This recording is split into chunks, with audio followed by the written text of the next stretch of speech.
Gaussian splatting can capture 3D scenes with amazing fidelity. In this video, I'll show you how using Scaniverse. Open the Scaniverse app on your iPhone, then press New Scan, Splat. Point directly at the subject, putting the crosshairs on it, then press the record button. Next, make a slow circle around the subject, making sure to capture it from a variety of angles, both high and low. Because splats capture view-dependent effects like highlights and reflections, it's important to record from all directions. As you scan more, the scene will slowly come into focus. Once you've made it around the subject, press Stop.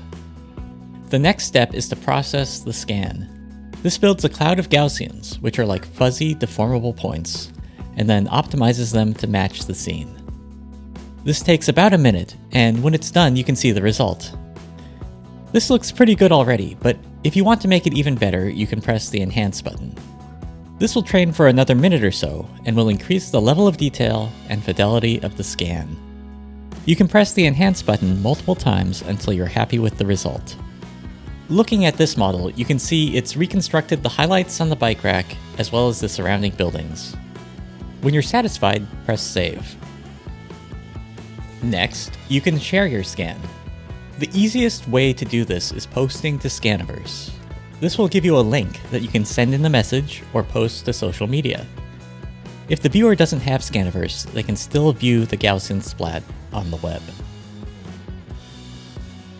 Another option is creating a video. This is a good option for platforms that don't support links.